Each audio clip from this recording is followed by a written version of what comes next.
Unit 1. Exercise 1.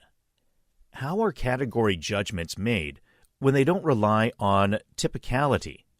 As an approach to this question, let's think through an example. Consider a lemon. Paint the lemon with red and white stripes. Is it still a lemon? Most people say that it is. Now, inject the lemon with sugar water so it has a sweet taste. Then run over the lemon with a truck so that it's flat as a pancake. What have we got at this point? Do we have a striped, artificially sweet, flattened lemon? Or do we have a non-lemon? Most people still accept this poor, abused fruit as a lemon. But consider what this judgment involves. We've taken steps to make this object more and more distant from the prototype and also very different from any specific lemon you've ever encountered. But this seems not to shake your faith that the object remains a lemon. To be sure, we have a not easily recognized lemon, an exceptional lemon, but it's still a lemon. Apparently, something can be a lemon with virtually no resemblance to other lemons.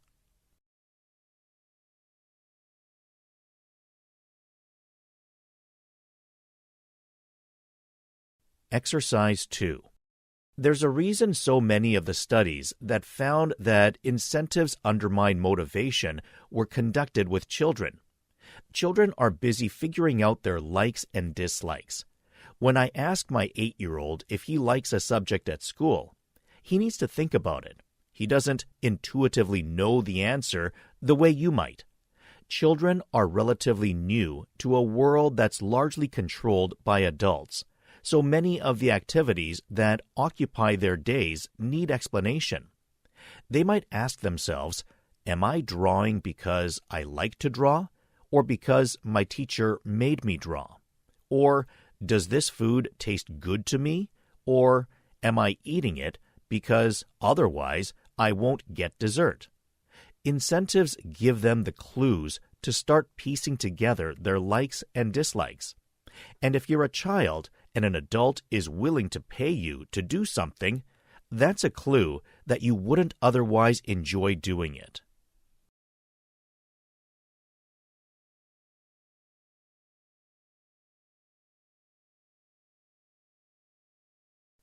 Exercise 3. Because both parties typically suffer costs when a competition escalates to violence, contests between members of the same species are typically a blend of truth and exaggeration by each party intended to convince the other party to back down. Exaggeration would disappear if there were no cost to testing one's abilities against those of one's opponent. If we're competing over the last slice of cake and I think I might be stronger than you, I'll just punch you and find out. But there is a notable cost to this test, as you are likely to punch me back. A bummer under the best of circumstances, but particularly so if you're stronger than I am.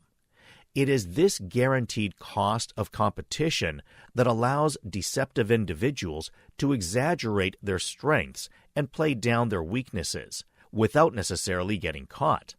This type of exaggeration can be seen throughout the animal kingdom, such as when moose or hyenas raise the hackles on their back to appear larger, or when crabs grow unnecessarily large claw shells that they do not fill with muscle.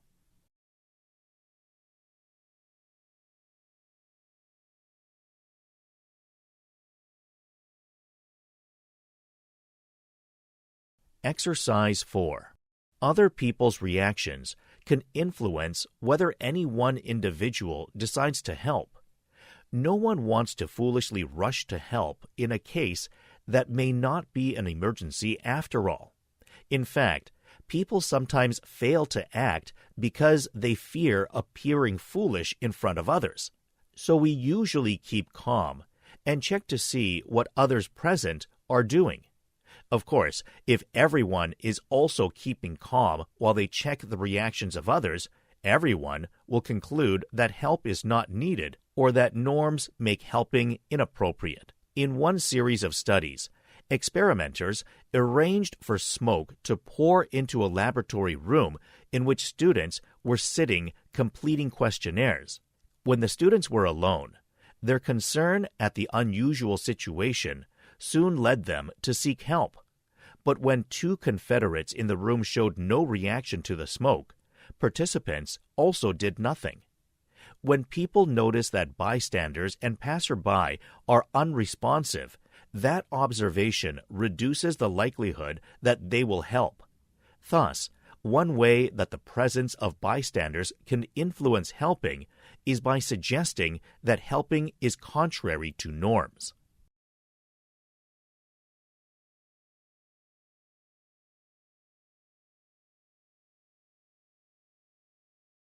Exercise 5. There is a profound reason to start natural philosophy with the ancient Greeks rather than the older cultures, Egyptian, Babylonian, Indian, and Chinese, despite their many accomplishments. Although these older cultures had technical knowledge, keen observation skills, and vast resources of material and information, they failed to create natural philosophy because they did not separate the natural world from the supernatural world. The religions of the old empires were predicated on the belief that the material world was controlled and inhabited by supernatural beings and forces, and that the reason for the behavior of these supernatural forces was largely unknowable.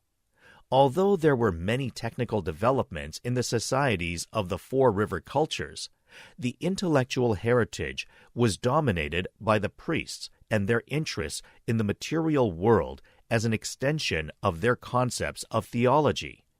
Many ancient civilizations, such as the Egyptian, Babylonian, and Aztec empires, spent a large proportion of social capital covering such things as the time, wealth, skill, and public space of the society on religious activity.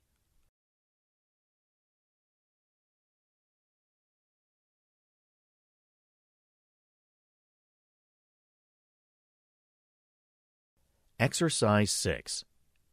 The processes of state formation and the centralization of government in early modern Europe involve the use of increasing amounts of information. Historians have noted the rise of what the Canadian sociologist Dorothy Smith called textually mediated forms of ruling, such as writing letters, writing and annotating reports, issuing forms and questionnaires, and so on, associated with what is variously known as the information state, archive state, or paper state, now in the process of transforming itself into the digital state.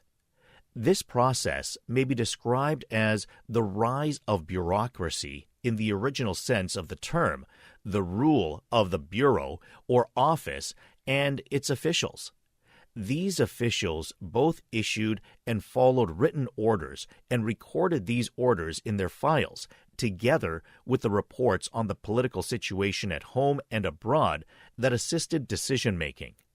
The ruler on horseback was gradually transformed into the ruler sitting at his desk, as in the famous cases of Philip II of Spain in the 16th century and Louis XIV of France in the 17th.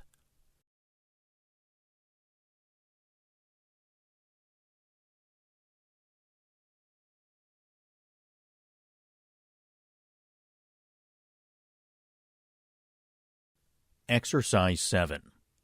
The primary goal of replication is to determine the extent to which an observed relationship generalizes across different tests of the research hypothesis. However, just because a finding does not generalize does not mean it is not interesting or important. Indeed, science proceeds by discovering limiting conditions for previously demonstrated relationships. Few relationships hold in all settings and for all people. Scientific theories are modified over time as more information about their limitations is discovered. As an example, one of the interesting questions in research investigating the effects of exposure to violent material on aggression concerns the fact that although it is well known that the viewing of violence tends to increase aggression on average, this does not happen for all people. So it is extremely important to conduct participant replications to determine which people will and which will not be influenced by exposure to violent material.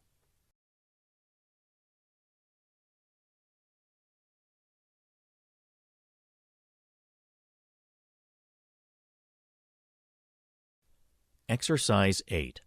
One might ask why having a conversation on a mobile phone while driving is so much more disruptive than, for example, having a conversation with a passenger in the car. A likely reason is the loss of control over the situation when having a mobile phone conversation. A passenger in the car will pick up from nonverbal cues that the driver needs to concentrate on the main task of driving at times when the latter becomes tricky. A remote interlocutor is much less likely to pick up these cues and therefore will continue to make cognitively demanding conversation at a time when the secondary task needs to be shut down to devote resources to the main driving task.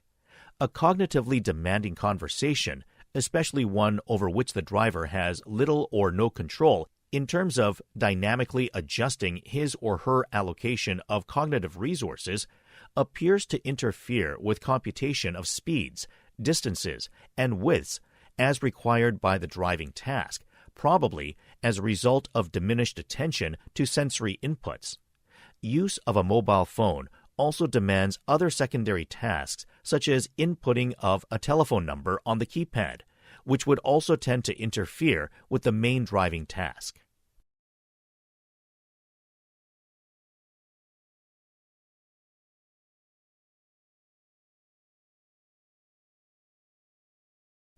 Exercise 9. Firms often bundle goods or services for convenience or marketing purposes. Shoe vendors could sell lefts and rights separately, but nearly all consumers would rather buy the bundle. Bundling can also help sellers extract higher profits when consumers have imperfectly correlated preferences for related goods. For example, cable television services usually offer a wide range of programming, including channels that specialize in sports, food, drama, and news. Cable services could allow their customers to purchase channels a la carte. Sports fans could purchase just the sports channels, and so forth. But cable services instead set a single bundled price that is not too much more than individual a la carte prices. For example, the price for the sports plus food plus drama plus news bundle is not much more than the price the service would charge for the sports package alone. Since the cable service has essentially zero marginal cost of selling the bundle, this practice helps increase its profits.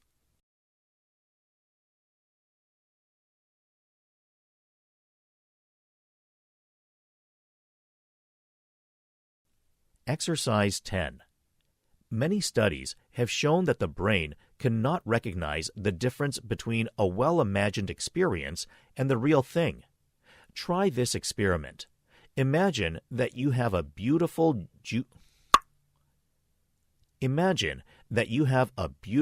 juicy yellow lemon in your hand. Imagine yourself slicing the lemon in half and looking at the juicy circle of the lemon. Now imagine yourself biting into the lemon. If you are like most people, you begin to salivate.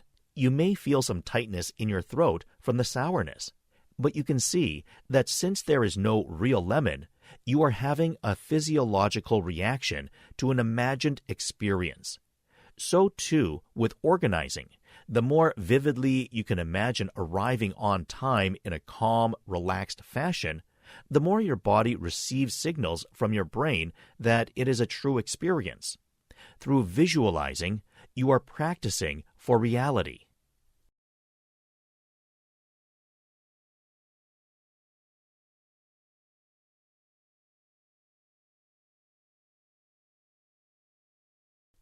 Exercise 11. In addition to changing a hypothesis by being more specific about which amounts of one variable had what effect, you can change a hypothesis by being more specific about which aspect of a variable had what effect. Thus, if your hypothesis involves a general construct, you may be able to improve your hypothesis by breaking that multidimensional construct down into its individual dimensions and then making hypotheses involving those individual components. For example, rather than hypothesizing that love will increase over time, you might hypothesize that certain aspects of love, commitment, intimacy, will increase over time, whereas other parts, passionate love, will not. Similarly, rather than saying that stress will interfere with memory, you might try to find what part of memory is most affected by stress. Is it encoding, rehearsal, organization, or retrieval? The component strategy has paid off for social psychologists who have broken down prejudice into its conscious and unconscious dimensions, and for personality psychologists who have broken down global overall self-esteem into different types: body self-esteem, academic self-esteem, social self-esteem, etc.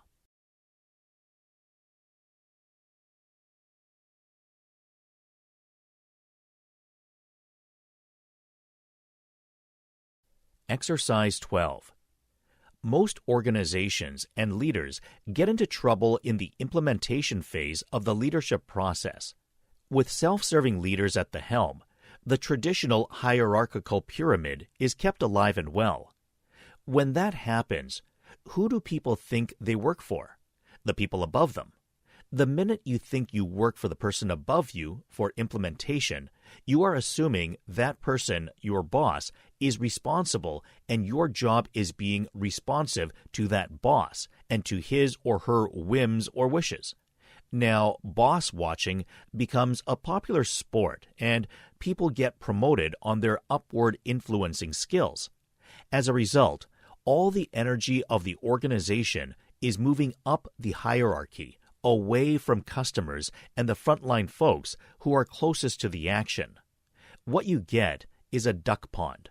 When there is a conflict between what the customers want and what the boss wants, the boss wins. You have people quacking like ducks. It's our policy. I just work here. Would you like me to get my supervisor?